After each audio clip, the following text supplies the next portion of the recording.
This is an auto level. Or an automatic level, sometimes called a construction level. The reason it's called automatic is not because it does anything automatically. It's just that this is a telescope. Inside here, you look through here, there's a hanging mirror that if it gets slightly out of level, that mirror will shift and compensate for it being out of level. That's the reason it's called an automatic level. So the basic parts of this are the telescope. Okay.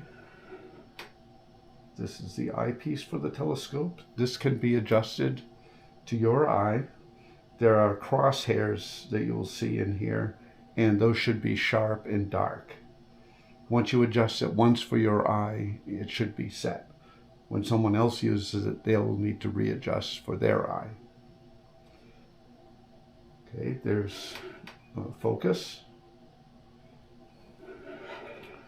There is a level bubble. See if you can see that. Oh, there we go. There's the level. It's a bullseye bubble. You get the bubble inside the circle, and that will mean that it's level. If you set up a little bit high, and you need to see, then there's a mirror right here that you can look up and see down. But hopefully you don't set up too high.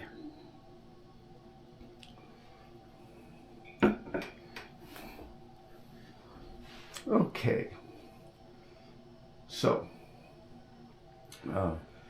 there is a sighting mechanism on top. It consists of this piece and this piece. It's like a rifle sight. You get this piece inside these two, and you on a leveling rod, and you'll be close to being on it. Then once you're there, you can turn this knob left and right and get right on the rod, and then you'll use the focusing knob to get it nice and focused. If this is the point where you would actually adjust for your eye that once, and you should be good. Before you do all that, however, you need to use these leveling screws. There are 3 of them.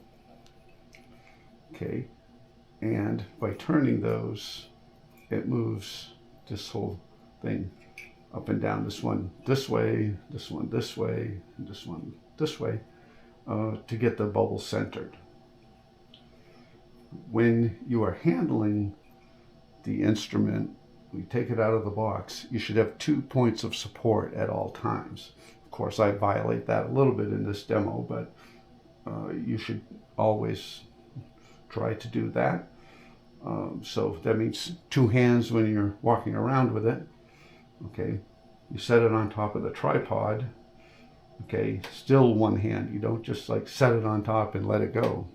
Set it on top. There will be a screw in the tripod that comes up and screws into here, and once you have that screwed on, just snug. It doesn't have to, you don't have to crank on it, just snug.